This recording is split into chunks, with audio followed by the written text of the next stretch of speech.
کتابوں میں ان کا ذکر، ان کی نشانیاں واضح، آنے والا اس شان سے آ رہا ہے کہ زمانہ منتظر بیٹھا ہے ان کا۔ بحیرہ راہب، جس کا نام تو کچھ اور تھا لیکن بحیرہ کے نام سے معروف تھا، کہتے ہیں کہ اس نے مذہب کی کتابوں میں پڑھا تھا کہ نبی آخر الزمان جلوہ گر ہوں گے اور مکے سے شام کی طرف جائیں گے، تو وہ راستے کے اندر ایک جگہ کلی ڈال کر کچھ خدام کے ساتھ وہاں رکا ہوا تھا۔ مقصد کیا تھا کہ کبھی تو گزریں گے اور میں ان کے دیدار کی دولت سے فیض یاب ہو جاؤں گا۔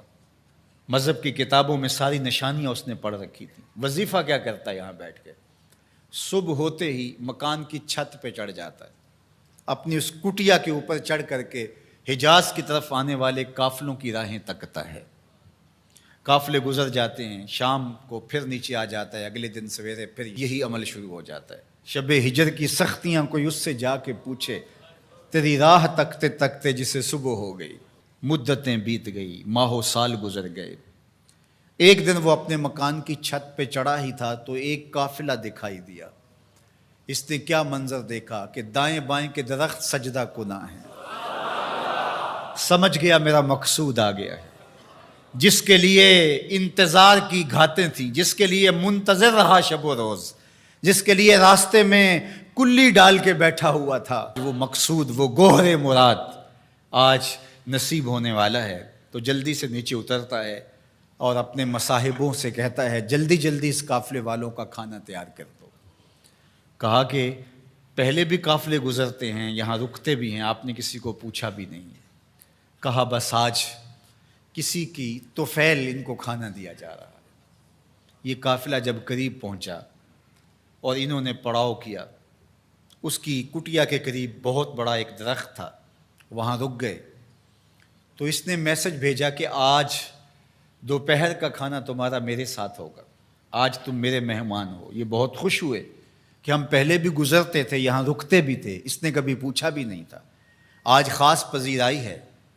کھانے کا وقت ہوا تو وہ آیا، اور جس طرح وہ لوگوں کے مجمع میں کسی کو ڈھونڈ رہا ہو، حضور علیہ السلام اونٹوں کے پاس تھے، 12 سال حضور علیہ السلام کی عمر تھی، تو آقا کریم وہاں تشریف فرما تھے اور یہ سارے یہاں کھانا کھانے درخت کے نیچے بیٹھے تھے۔ میرے والد گرامی، اللہ ان کی قبر پہ کروڑوں رحمتوں کا نزول فرمائے۔ تو یہاں ترمذی شریف کے اندر تفصیلی واقعہ موجود ہے، اس میں عربی الفاظ جو ہیں ان کا ترجمہ اپنے لہجے میں وہ یوں کیا کرتے تھے کہ وہ بحیرہ راہب آ کر کے ان سے کہتا ہے کہ بارات آئی بیٹھی ہے، دولہا کہاں ہے؟ بارات آئی بیٹھی ہے، دولہا کہاں ہے؟ پھر حضور علیہ السلام جب تشریف فرما ہوئے تو اب وہ راہب آیا، فَأَخَذَ بِيَدِ رسول اللہ صلی اللہ علیہ وسلم۔ حضور کی عمر کتنی ہے؟ 12 سال، اور حضور کا اس نے ہاتھ پکڑ لیا۔ صحیح ترمذی میں روایت ہے، قال، اور اس نے کہا ھذا سید العالمین، قافلے والو سن لو، یہ تمام جہانوں کا سردار ہے۔ ھذا رسول رب العالمین، یہ تمام جہانوں کا رسول ہے۔ یبعثہ اللہ رحمت للعالمین، اور سن لو اللہ اس کو تمام جہانوں کے لیے رحمت بنا کے مبعوث فرمانے والا۔ اللہ اکبر۔ تو دھوم مچی ہوئی تھی حضور کے آنے سے قبل، پیغمبر راہیں بتا رہے تھے، نشانیاں بتا رہی تھیں۔ حضرت موسیٰ علیہ السلام پر جب الواح تورات کا نزول ہوا تو انہوں نے جب تورات پڑھی تو اللہ کی بارگاہ میں عرض گزار ہوئے، اللہم انی اجد فی الالواح امتا ہم المستجیبون المستجاب لہم فاجعلہم امتی، قال تلک امت احمد۔ کہا مالک میں نے الواح تورات میں ایک امت کا تذکرہ پڑھا ہے جن کی دعائیں تو قبول فرمائے گا، جن کی دعائیں رد نہیں ہوں گی، وہ امت میری امت کر دے۔ کالا تل کا امت احمد صلی اللہ علیہ وسلم، فرمایا کہ یہ تو میرے پیارے احمد کی امت ہے۔ آپ کا ذکر تورات میں ہے، مثلہم فی التوراۃ و مثلہم فی الانجیل۔ اللہ قرآن مجید میں ارشاد فرماتا ہے کہ حضور کے ساتھیوں کا ذکر، ان کی مثالیں اللہ نے تورات میں بھی بیان کی ہیں اور انجیل میں بھی بیان کی ہیں۔ اللہ اکبر۔ اب تورات کی کہانی سنیے، 9 سوال تھے مسلسل، اللہ اس میں یہ شان ہے، اس امت کو یہ مرتبہ دیا گیا، یہ شان دی گئی، وہ امت میری امت کر دے۔ جواب کیا آتا رہا؟ تل کا امت احمد، یہ تو میرے نبی محمد صلی اللہ علیہ وسلم کی امت ہے۔ تو جب 9 مرتبہ یہ سوال کر چکے تو پھر حضرت موسیٰ نے کیا عرض کی؟ اللہم اجعلنی من امت احمد، اللہ وہ امت میری امت نہیں بناتا، مجھے اس کی امت سے کر دے۔ چوں بشانش نگاہ موسیٰ کرد، شدن از امتش تمنا کرد۔ جب حضرت موسیٰ نے ان کی شانیں دیکھیں تو خود آرزو کی مالک مجھے اس نبی کی امت سے کر دے۔ پیغمبروں نے آرزویں کی، 12 نبیوں کی آرزویں مختلف کتب میں موجود ہیں، جنہوں نے یہ تمنا، یہ آرزو کی۔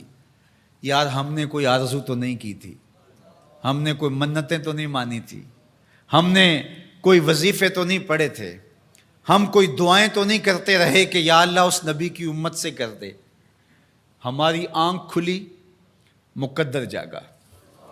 ہمارے والد صاحب مسجد سے مولانا کو بلا لائے، اس نے کان میں آ کے کہا مبارک ہو تو حضور کا غلام بن کے آ رہا ہے، شاہوں سے ملا ہے نہ تونگر سے ملا ہے، اللہ کا عرفان اسی در سے ملا ہے۔ اوروں کو ملا ہے تو مقدر سے ملا ہے، مجھ کو تو مقدر بھی تیرے در سے ملا ہے۔ یہ میرے اور آپ کے بخت کے ہم حضور کی امتی۔ میرے والد گرامی جھوم کے پڑھا کرتے تھے محمد جانے جانا ہے، پیغمبر ہو تو ایسا ہو۔ محمد جانے جانا ہے، پیغمبر ہو تو ایسا ہو، رسولوں کی بشارت سے مبشر ہو تو ایسا ہو، امر توقیر کا سب کو موکر ہو تو ایسا ہو، کیا ہم کو غلام ان کا مقدر ہو تو ایسا ہو، کیا ہم کو غلام ان کا مقدر ہو تو۔ میری خوش قسمتی میں تیرا امتی، بری نازم کے ہستم امتے تو گناہ گارم و لیکن خوش نصیبم۔ میں اس بات پہ ناز کرتا ہوں کہ حضور میں آپ کا امتی ہوں، گناہ گار ہوں لیکن خوش نصیب ہوں۔ تو ساری زندگی بھی اس نعمت کا شکرانہ ادا کرتے رہیں، حق کے شکر ادا نہ ہو پائے۔